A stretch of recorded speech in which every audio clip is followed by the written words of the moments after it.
Hi friends, welcome to my channel. I am Navjot Kaur और आज हम इस वीडियो में कवर करने जा रहे हैं क्लास 12th पंजाब बोर्ड का फर्स्ट चैप्टर पॉलिटिकल साइंस का द पॉलिटिकल सिस्टम। आज हम इस वीडियो में उसके कवर करेंगे कुछ very important objective type question जो हमारे पास 1 मार्क्स में आ जाते हैं।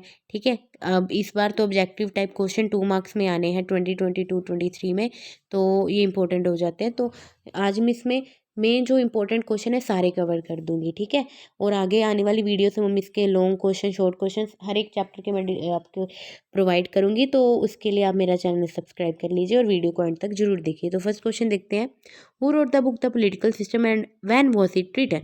द पॉलिटिकल सिस्टम जो बुक है वो किसने लिखी है और कब लिखी है। सबसे पहले चैप्टर के नेम पर आओ। चैप्टर का नेम ही है द पॉलिटिकल सिस्टम। तो जो ये कंसेप्ट है ना, ये दिया था डेविड ईस्टन ने। तो जो उसने बुक का भी नेम रख दिया जी पॉलिटिकल सिस्टम। तो कब लिखी? 1953 ने। किसने लिखी? डेविड ईस्टन ने। ठीक है, कोई अगर आपको डाउट हो तो कमेंट कर दीजिएगा। सेकंड क्वेश्चन देखते हैं, which scholar has written the book the process of government. The process of government एक बुक है, ये किसने लिखी है? तो ये लिखी है आर्थर बेंटले ने, जो कि अमेरिका के रहने वाले थे। ठीक है, तो वो अमेरिकन स्कॉलर हैं, वे अमेरिकन एक विद्वान है आर्थर बेंटले। नेक्स्ट क्वेश्चन है, which scholar has written the book human nature in politics. Human nature in politics किसने लिखी है? ग्राहम वॉल्स ने। अब चलो फर्स्ट का तो समझ आता है, पॉलिटिकल सिस्टम कंसेप्ट जिसने दिया उसने लिख दी, पर ये जो सेकंड और थर्ड क्वेश्चन है इसमें मुझे बहुत डाउट होता था कि ये किसने, कैसे मैं याद रखूं। तो व्हाट आई डू, इसमें मुझे कन्फ्यूज़न होती थी कि प्रोसेस ऑफ गवर्नमेंट का ग्राहम वो लिख दो और इसका ये। तो मैंने क्या किया, इसका नेम क्या है? Human nature. H for human, H से पहले क्या आता है? जी, तो इसका आएगा ग्राहम वाला। ठीक है, ग्राहम वोल्स। और द प्रोसेस ऑफ गवर्नमेंट का वो बचा जो, ठीक है, आर्थर बेंटले। तो होप आपको ये ट्रिक अच्छी लगी होगी। नेक्स्ट क्वेश्चन देखते हैं, what is the meaning of word political. Word political का मीनिंग क्या है? तो इसका मीनिंग है, आपको सिंपल पता है पॉलिटिकल क्या होता है, जिनके हाथ, पॉलिटिकल बंदे कौन होते हैं? जिनके पास क्या होती है? पावर होती है। ठीक है, तो वहाँ से आप याद रख लीजिए, the word political is use to indicate power, authority and rule. इसमें से आप इतना भी लिख सकते हैं, the word political means power और रूल। ठीक है, इनफ है। नेक्स्ट क्वेश्चन है fifth, what is the meaning of system. अब देखो सिंपल, आप अपने स्कूल की एग्जांपल ले लो। स्कूल की भी क्या, एक पूरा प्रॉपर सिस्टम होता है। ठीक है, अलग अलग ऑर्गन्स होते हैं। ठीक है, ठीक है, कुछ जैसे हमारे जो पियंस वगैरह होते हैं, नैनीज होती हैं, ठीक है, काम वाले होते हैं जो, ठीक है, वो टीचर्स होते हैं, स्टूडेंट्स होते हैं, कुछ और जो ऑफिशियल वर्क करते हैं वो सारे होते हैं। तो वो क्या है, पूरा अलग अलग, वो क्या है उस सिस्टम के, हमारे जैसे स्कूल है वो पूरा एक सिस्टम है उसका, और उसके ये अलग अलग क्या है, ये ऑर्गन्स है, अलग अलग क्या है, पार्ट है, पर ये एक दूसरे पर क्या करते हैं, डिपेंड करते हैं।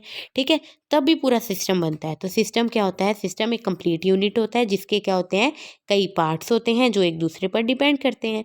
System is a complete unit which has many part which depend on each other. ठीक है, next question sixth, which political scientist use the word the political system for first time. सबसे पहले ये वर्ड किसने use किया है? तो ये वर्ड सबसे पहले यूज़ किया है डेविड ईस्टन ने, जिसने इस पर एक बुक भी लिखी है। तो ये इंपॉर्टेंट क्वेश्चन है। एक मेरे दिमाग में अभी एक क्वेश्चन आया, वो मैंने इधर नोट डाउन नहीं किया।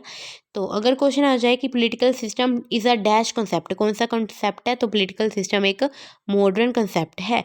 ट्रेडिशनल में आ जाता है हमारा स्टेट, गवर्नमेंट, पॉलिटिकल पार्टी, ये अलग अलग। ठीक है, पर क्या है, जो पॉलिटिकल सिस्टम है ये एक मॉडर्न कॉन्सेप्ट है। ठीक है, मॉडर्न है, तो ये आपके पास क्वेश्चन हो जाता है। नेक्स्ट क्वेश्चन देखते हैं seventh, who gave the concept of feedback loop mechanism.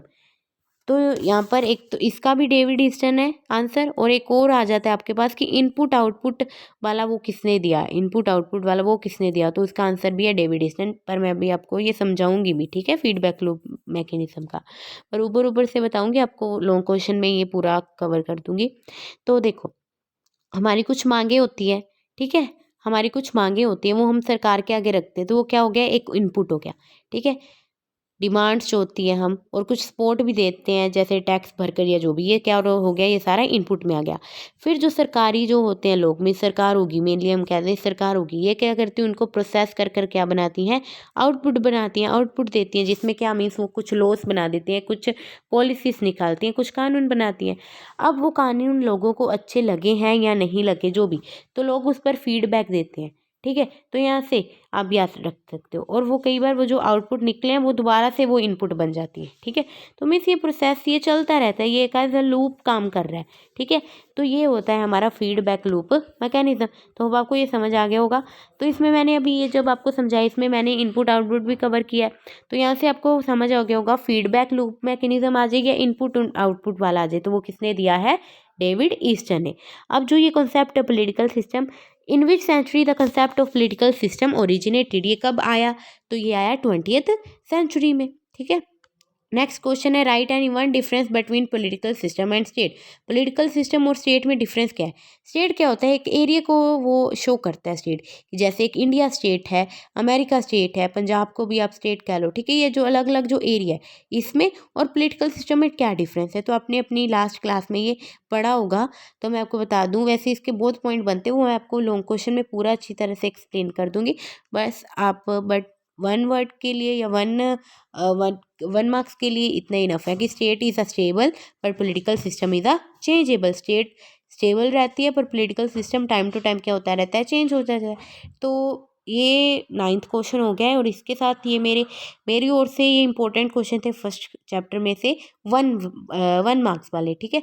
तो इस बार तो 22-23 में ये 2 मार्क्स में आने वाले हैं, जो ये one word question objective type.